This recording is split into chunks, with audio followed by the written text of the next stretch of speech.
दोस्तों, मैं यहाँ लाल किला बनाने आया हूँ। मैं आपको दिखाऊंगा लाल किला कैसे बना। तो वीडियो को पूरा देखें और चैनल को सब्सक्राइब कर लीजिए।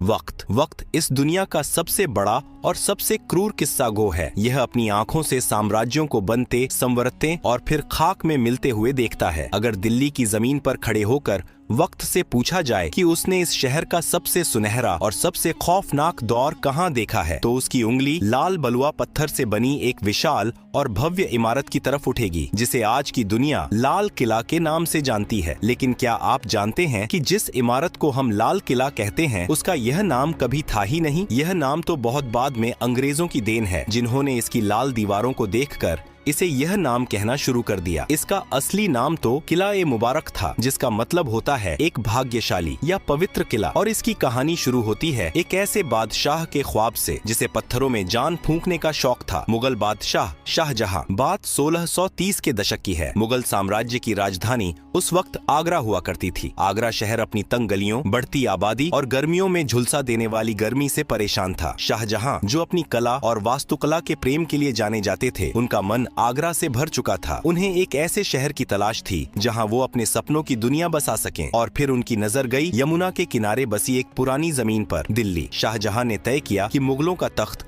अब आगरा से दिल्ली जाएगा। 1638 में उन्होंने दिल्ली में एक नया शहर बसाने का हुक्म दिया, जिसे नाम दिया गया शाहजहानाबाद, जिसे आज हम पुरानी दिल्ली कहते हैं। और इसी शहर के बिल्कुल बीचों बीच यमुना नदी के ठीक किनारे नींव रखी गई दुनिया के सबसे आलीशान किले की, किला ए मुबारक की। इस किले को बनाने में पूरे 10 साल का वक्त लगा। उस्ताद अहमद लाहौरी, जिन्होंने ताजमहल का खाका तैयार किया था, उन्हीं के हाथों इस किले का नक्शा भी खींचा गया। 1648 में जब यह किला पूरी तरह से बनकर तैयार हुआ, तब शाहजहां दिल्ली में नहीं बल्कि अफगानिस्तान के काबुल में थे। जैसे ही उन्हें यह पैगाम मिला कि उनका सपनों का किला तैयार है, वो बिना कोई वक्त गवाए दिल्ली की तरफ चल पड़े। इस भव्य किले की बनावट में जो सबसे खास चीज थी, वो थे इसके दरवाजे। लाल किले के 2 सबसे मुख्य प्रवेश द्वार हैं, दिल्ली दरवाजा और लाहौरी दरवाजा। दिल्ली दरवाजा वह द्वार था जहां से निकलकर शाहजहां अक्सर जुमे की नमाज अदा करने जामा मस्जिद जाया करते थे। लेकिन किले का सबसे अहम और शाही दरवाजा था लाहौरी दरवाजा। इसका नाम लाहौरी इसलिए पड़ा क्योंकि इसका मुंह लाहौर शहर की तरफ खुलता था। मुगलों के द्वार में आगरा,